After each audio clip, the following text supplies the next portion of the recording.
শুভেন্দু করলে লীলা, কিন্তু তপন চ্যাটার্জি করলে বিলা। কেন আজকে এই কথা বলে শুরু করছি তা এই পর্বে আমরা আলোচনা করব, ডিসকাস করব। ইতিমধ্যে আপনারা গতকালের খবরে প্রত্যেকেই দেখেছেন, বা ফেসবুকে বা অন্যান্য নিউজ মিডিয়ায় আপনারা দেখতে পেয়েছেন, শুভেন্দুর দিকে নাকি মমতার এমএলএ ছুটে গেছে, তেড়ে গেছে তাকে মারতে। শুভেন্দুর বক্তব্য আপনারা টিভিতে দেখেছেন, যে বিধায়কের বিরুদ্ধে শুভেন্দু অধিকারী সহ বিজেপির বিধায়করা অভিযোগ করছেন, সেই পূর্বস্থলীর তৃণমূল বিধায়ক তপন চট্টোপাধ্যায় বা তপন চ্যাটার্জির বক্তব্য আপনারা শুনেছেন। তো কেন শুভেন্দু করলে লীলা আর তপন চ্যাটার্জি করলে বিলা, সেই প্রসঙ্গে আসা যায়। গতকালের খবর যেমন আপনারা প্রত্যেকে বারবার করে দেখেছেন, কিন্তু তার 1-1.5 সপ্তাহ আগের একটা খবর, সেটি কিন্তু বারবার করে দেখানো হয়নি, সেটি মাত্র এক ঝলক দেখানো হয়েছিল। সেই খবরটি শুভেন্দু অধিকারীকে নিয়ে। কি এমন ঘটলো যেটি শুধুমাত্র এক ঝলক দেখানো হলো, সেটি একটু আমরা শুনে নিই। 1-1.5 সপ্তাহ আগে বাঁকুড়ার কোনো এক জায়গায় শুভেন্দু অধিকারী বিজেপির যে রিভিউ বৈঠক বা তাদের যা রাজনৈতিক বৈঠক সেটি করতে গিয়েছিলেন। ভালো কথা, বিরোধী দলনেতা বিজেপির নেতা নিজেদের বৈঠক করতে গেছেন, সে তো খুব ভালো কথা। কিন্তু যখন তিনি যাচ্ছেন তখন তাকে ঘিরে বা তার যাওয়ার পথে তৃণমূল কংগ্রেস কর্মীরা সমবেত হয়ে চোর চোর স্লোগান দেন। বিরোধী দলনেতার নিজের মাথা ঠান্ডা রাখতে না পেরে, নিজের যে ধৈর্য, সেই ধৈর্য হারিয়ে গাড়ি থেকে নেমে নিজের পায়ের জুতো, বেশ পালিশ করা চকচকে কালো রং, সেই জুতো পা থেকে তুলে যেই তৃণমূল কংগ্রেস কর্মীরা স্লোগান দিয়েছিলেন তাকে দেখে তাদের দিকে তেড়ে যান। যদিও তার সিকিউরিটিরা ছিল, তারা আটকে তাকে আবার গাড়িতে তুলে দেয়। এই শুভেন্দু অধিকারী বা বিজেপির অন্যান্য নেতারা যখন তৃণমূল কংগ্রেস নেত্রী, নেতা, মুখ্যমন্ত্রী অভিষেক বা অন্যান্য নেতৃত্বস্থানীয় যে সমস্ত ব্যক্তিরা আছেন তাদের দেখে যখন চোর স্লোগান দেয়, গরু চোর স্লোগান দেয়, কয়লা চোর স্লোগান দেয়, তখন যদি তৃণমূল কংগ্রেসের নেতাকর্মীরা তেড়ে যান, তাহলে সেটি এতক্ষণে খবর হয়ে যেত, বিরাটভাবে নিউজ হয়ে যেত। ওই একমাত্র ছোট্ট একটু ক্লিপিংস দেখিয়ে ক্ষান্ত হতেন না গদি মিডিয়ারা, সারাদিন ধরে সেটি চলতে থাকতো। কিন্তু এখন তো শুভেন্দু অধিকারী বিরোধী দলনেতা, বিজেপির ঘরের ছেলে, সেই কারণে শুভেন্দু অধিকারীর যে এই ব্যবহার, রাস্তার মাঝে তৃণমূল কংগ্রেস কর্মীরা তাকে দেখে চোর স্লোগান দিয়েছেন।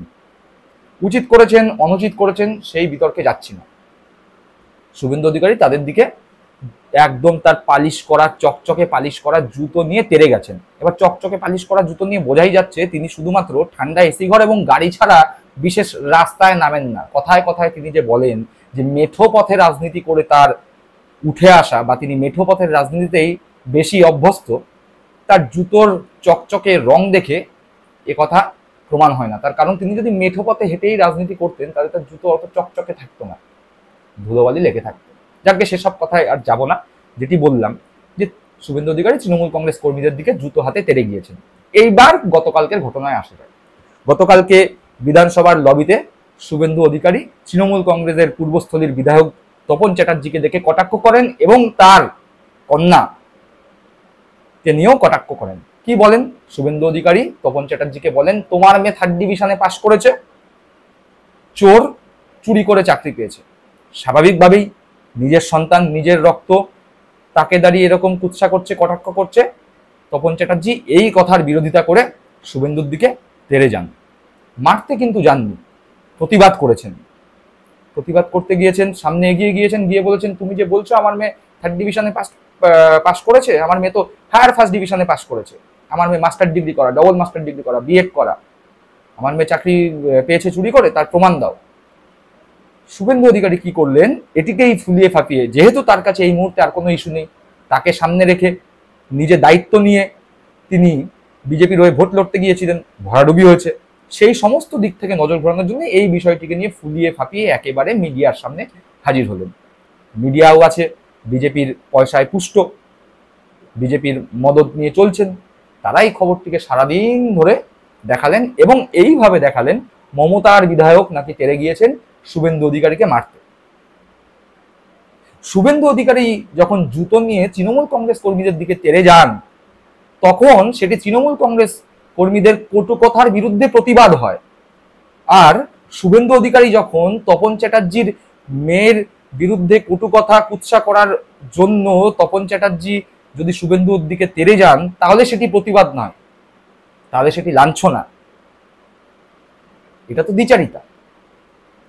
আপনারা বলুন, শুভেন্দু অধিকারী যদি তৃণমূল কংগ্রেস কর্মীদের চোর স্লোগানের বিরুদ্ধে নিজের পায়ের জুতো হাতে তেড়ে যেতে পারেন, তাতে যদি কোনো অন্যায় না থেকে থাকে, তাহলে তপন চ্যাটার্জি নিজের মেয়ের সম্পর্কে বিধানসভায় সকলের সামনে দাঁড়িয়ে শুভেন্দু অধিকারী কুৎসা করছেন, মিথ্যে কথা বলছেন, তপন চ্যাটার্জি কিভাবে মাথা ঠিক রাখবে?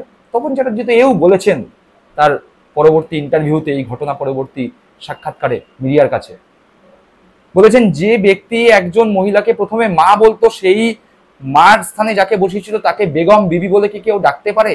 এটা যদি তার কারুর কালচার হয়, সে মিথ্যাচার করবে না, সে দ্বিচারিতা করবে না, তো কি করবে? সত্যি তো, শুভেন্দু অধিকারী একসময় মমতা বন্দ্যোপাধ্যায়কে মা বলছিল, মমতা বন্দ্যোপাধ্যায়কে এক সময় তিনি সারা পশ্চিমবঙ্গের সামনে মা বলেছিলেন। সেই মমতা বন্দ্যোপাধ্যায়কে তিনি এখন বিবি, বেগম, মমতা সম্মানের ধারে কাজ দিয়ে তিনি হাঁটছেন না, আর তিনি আশা করছেন তিনি পদে পদে সম্মান পাবেন। এটি তো হয় না। আমি যা ব্যবহার করব, আমি উল্টো দিক থেকে সেই ব্যবহারই আশা করব। আমি ভালো ব্যবহার করলে আমি ভালো ব্যবহার পাবো, আমি খারাপ ব্যবহার করলে আমি খারাপ ব্যবহার পাবো। এটি শুভেন্দু অধিকারী যত তাড়াতাড়ি বুঝতে পারবেন, তার মস্তিষ্কের যে ভারসাম্যহীনতা বর্তমানে লক্ষ্য করা যাচ্ছে, সেটি তত তাড়াতাড়ি ঠিক হবে। আমরা আশা রাখি শুভেন্দু অধিকারী মানসিকভাবে সুস্থ হয়ে উঠুন। তিনি যেভাবে মাথা গরম করছেন, তিনি যেভাবে নিজের কুল হারাচ্ছেন, তিনি যেভাবে বিজেপির মধ্যে কোণঠাসা হচ্ছেন, আমরা বুঝতে পারছি। তাতে করে তিনি ঘরে বাইরে বেশ প্যাচে পড়ে গিয়েছেন। এবার এই যে ঘটনা শুনলেন, শুভেন্দু অধিকারী তৃণমূল কংগ্রেস কর্মীদের দিকে জুতো হাতে তেড়ে যাওয়া, আর তপন চট্টোপাধ্যায় শুভেন্দু অধিকারীর দিকে তেড়ে আসা, এই দুটো ঘটনা আপনারা কি সমর্থন করেন? কাকে সমর্থন করেন, কেন করেন? আপনারা কিন্তু কমেন্ট করে অবশ্যই জানাবেন। আর যদি মনে করেন দুজনের ব্যবহারই খারাপ, সেটিও জানাতে ভুলবেন না। সুস্থ থাকবেন, ভালো থাকবেন। জয় হিন্দ, বন্দে মাতরম।